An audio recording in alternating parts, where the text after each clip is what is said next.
Welcome back, everyone, to the Brian Crombie Radio Hour on Saga 960. We've been chatting with several different candidates in the Ward 5 by-election that's going on in Mississauga tonight. And I want to introduce you to Amir Ali. Amir Ali is a long-term community activist. When I was the chair of the Mississauga City Summit, 2007 to 2014, Amir was very involved in the post-secondary education task force that we had that was talking about how we're going to work in the future and what skills we need and what integration there needs to be between the post-secondary institutions in Mississauga with the businesses in Mississauga. He's been very involved in politics. He's a publisher of a magazine that's all about policies. He's a real estate broker, and he publishes a local magazine, local newspaper. So someone that's very involved in the community, very involved in politics, understands the issues, and he's a really nice guy as well. So Amir, tell me, what do you think about this Ward 5 by-election? I understand that there's over 20 candidates that are running, and most of them are not from Ward 5, and several of them are in fact from South Mississauga. They've had two councillors in the past that have been from South Mississauga that I think have been more interested in their political aspirations than in representing Ward 5. What are you hearing at the door? And what are you saying is the benefits that you bring? Oh, first of all, Brian, thank you very much for taking me in your on your show. The first thing is the people are really confused. Because they think the councillor, which are supposed to serve their constituency, they are involved in self-propulsion, I would say, and they're running their campaign. Nobody cares about the ward, and I don't know who is running half of Mississauga. So the people are really angry, and I don't think they're ready to give vote to any of them, and they're looking for alternative, real good alternative to for the position of mayor, first of all.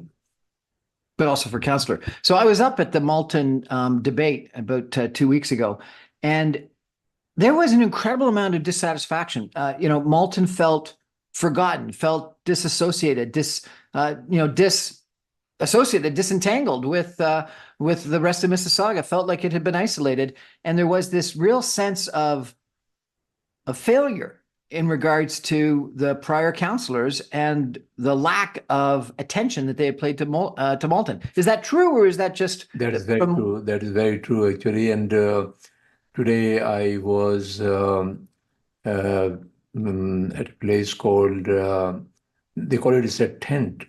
In the tent, there were about 200 people are living in the tent.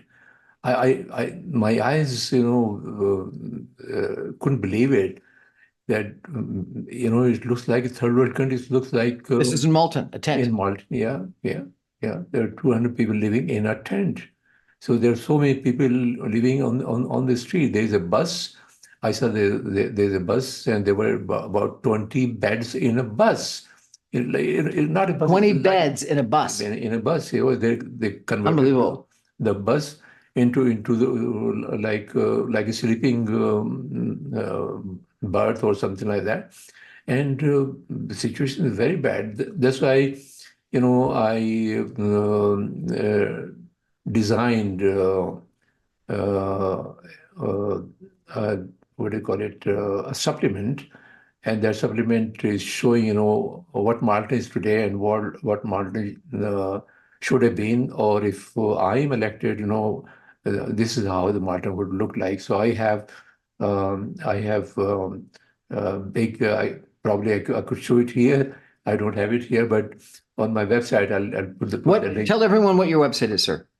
The thing is, there are so many buildings. First of all, there's a lot of land there where you can there's no building. The people are keeping the land because without putting a building, the land price is going up. So they're keeping it, and the land is making money for them. So what we want is actually the prime area land should not be just a land. I mean, they should do some development over Well, there. the federal government just, yesterday announced that they would be building on land across Canada. I hope they do, because it could be a big opportunity. Amir, what's your website? www.electamir.ca. Electamir.ca. Yeah. And you've been involved in this community for decades, it seems.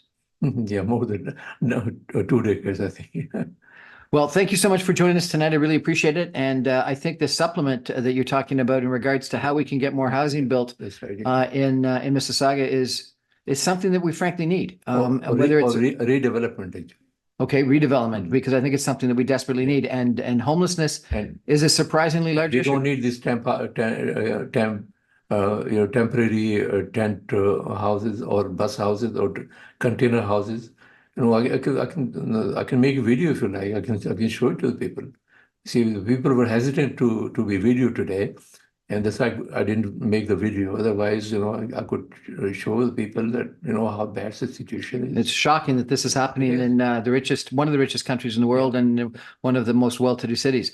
Anyway, that's our canvas tonight of several different Ward 5 councillors. We've had several on tonight, Amir Ali being the last one. I've offered the opportunity to every single one of the councillors, and the ones that I've broadcast tonight are the ones that took me up on the offer. The by-election is on Monday, June 10th. There's a by-election at the same time for mayor. So get out and vote and exercise your franchise, because the turnout in the last election was 20% overall, but it was only 11% or something like that in Ward 5, where Malton is. And so I think if you want to have better representation, if you want to have government that does what you want and is interested in what you want and need, you got to get out and vote. That's our show for tonight, everybody. Thank you for joining us. I remind you, I'm on every Monday through Friday at 6 o'clock on 960 AM. You can stream me online at www.saga960am.ca, and all my podcasts and videos are available on my website, briancrombie.com. Good night. Thanks, Amir. Appreciate it.